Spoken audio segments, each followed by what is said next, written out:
Hey everyone, and welcome to episode 3 of The Critical Reel, the podcast all about film. Good news, my podcast feed has finally been approved, which means you can now find me on the iTunes store.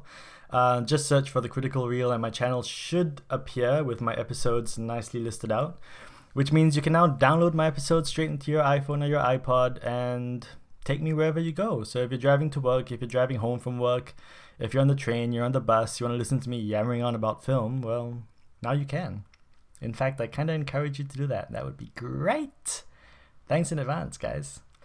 The film I'm going to be reviewing today is Hitman Agent 47. And I'm going to say this right now. I'm going to put this out there.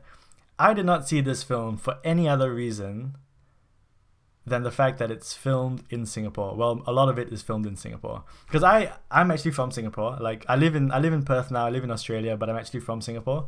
So I was kind of excited when I saw the trailer for Hitman, and I saw that, it's most of it was shot in Singapore, because I'd never really seen that before. I'd never really seen a major Hollywood blockbuster filmed in Singapore.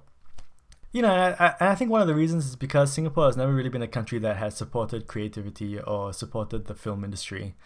So I think filmmakers around the world must have found it difficult trying to get permission to film in Singapore. And I hope that's actually the case. I hope that filmmakers around the world have actually thought of Singapore as a filming location, because it's a really beautiful place. It's a nice place to film a movie. And, apparently now Singapore is trying to move away from this whole rigid kind of, money-driven lifestyle by becoming more hip, becoming more vibrant. And I think that's good, and I think that shows, because now Hitman has actually managed to secure Singapore as a primary filming location. It's not like Singapore was just mentioned or visited and then the plot kind of drifted off to some other location. Singapore actually has a prominent role in this film. The headquarters of the villains is based right in the middle of the business district in Singapore.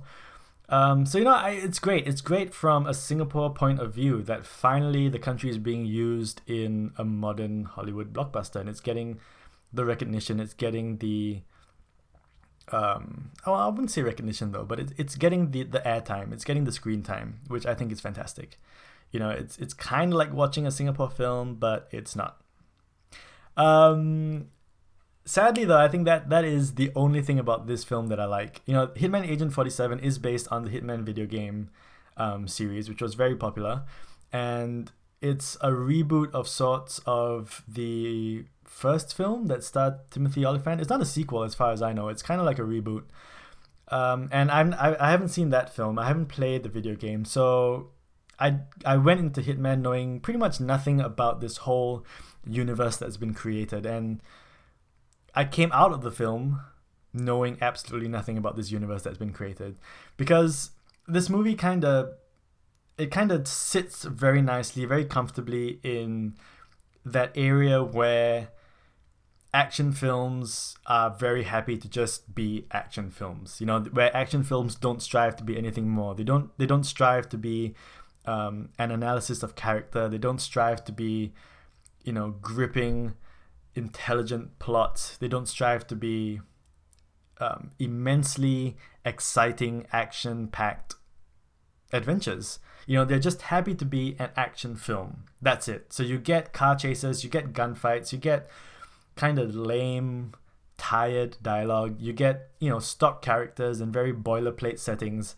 And it's very happy to be that. It doesn't strive to be anything more. It doesn't really strive to be anything less. It is what it is. And I thought that was quite disappointing, really, because in an age where a lot of big budget action films are actually trying to be greater than average, like you got Mission Impossible, Ghost Protocol, you even have The Man from U.N.C.L.E., which I quite enjoyed.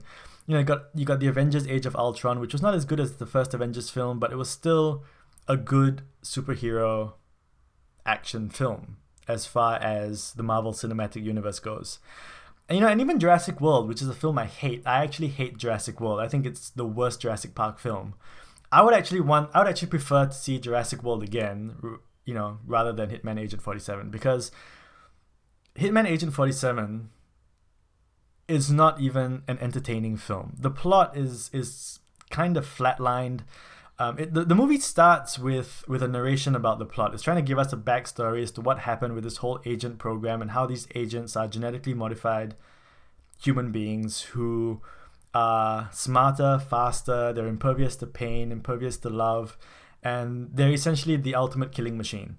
And so the beginning of the story tries to set this up with a narration, and I tuned out. I was not even listening to this narration as it was going on, because I was just waiting to see Singapore. I was waiting for the story to get to Singapore so that I could see, familiar landmarks like the Gardens by the Bay and Marina Bay Sands, and oh look, that's a yellow box, and it's the blue comfort cabs, and so I was like a little fanboy waiting to see Singapore again, which might sound a little sad, but if you come from Singapore, you can probably share my enthusiasm for wanting to see Singapore in a big screen setting.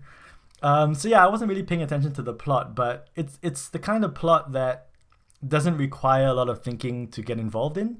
Like, even though I wasn't paying attention, I knew what was going on. I knew that the lead character is played by Rupert Friend, who plays the hitman, and Hannah Wire, who's the heroine, Katya. I got that they were trying to find Katya's father while running away from this evil organization that's trying to kill them. What goes on beneath that level, is really not important, because there is nothing of value there. And Zachary Quinto, who played Spock in the Star Trek films and was in the Heroes TV series, which I never really saw, he plays John Smith, who is a CIA agent who has inbuilt armor under his skin. He has, I don't even know how it works, but apparently, he has armor under his skin, so he's impervious to any kind of gunshot. He's impervious to any kind of assault, pretty much. Although why no one shoots him in the head in this film is a huge question, because I would have just shot him in the head. I think that would have killed him. You might have armor under your skin, but if I shot your eye out, your eye is not going to grow back. Your eye is not protected by armor. No one in this film actually thinks to do that. All right, anyway, that's not important. So Zachary Quinto is chasing these two people from Berlin to Singapore, trying to kill them. And meanwhile, Rupert Friend and Hannah Wire are trying to find Hannah Wire's dad, who is played by Ciarán Hinds.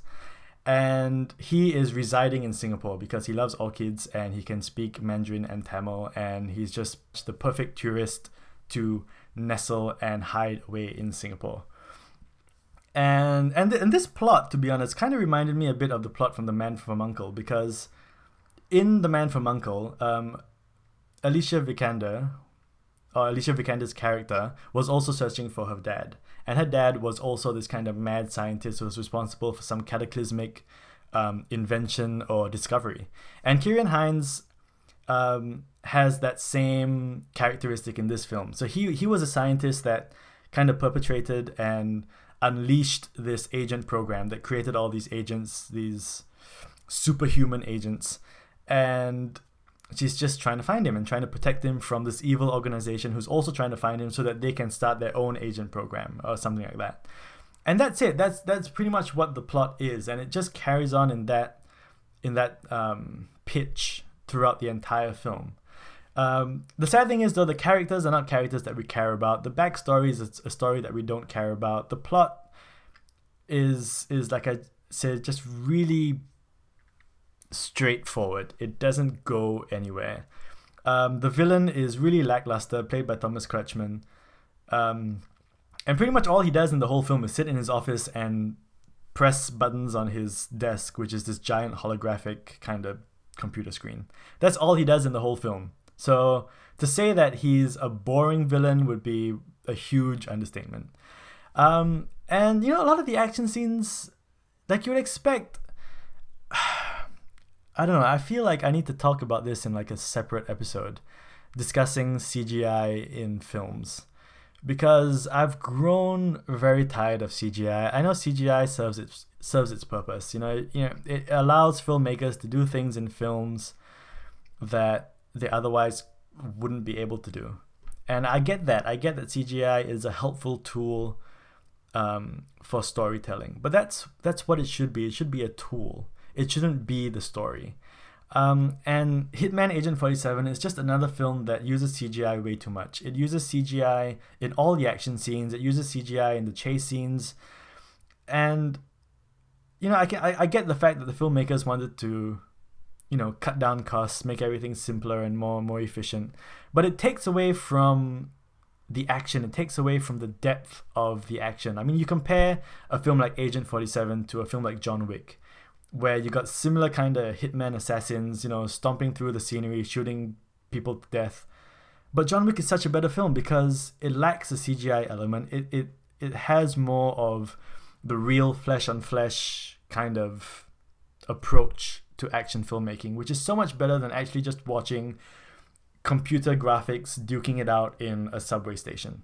So, the CGI kind of took it away from me a little bit. Yeah, so this is it's not a film that I would recommend because it's just not a very good film. That's just the best way I can describe it. Like, I mean, I would think a reboot is meant to invigorate an audience and breathe, new life into the material, but I haven't even seen the original film and I'm already enjoying it more than this one. I mean, that's pretty much how poor this film is. There is just no life. I think that's the best way to describe this film. There is no life in it. It's just a very technical exercise in shooting and action and very basic, simple plot points. So I'm giving Hitman Agent 47 1.5 stars, despite, seeing Singapore and being all excited about seeing Singapore in a film. I'm just giving it 1.5 stars. If you've seen this film, if you haven't seen this film, do you like it? Do you hate it? Write to me. Let me know what you thought of this film. And if you like what you heard here and you want to hear more, please subscribe to both my iTunes channel and my YouTube channel. And stay tuned for the next episode. Thank you guys so much for listening. See ya.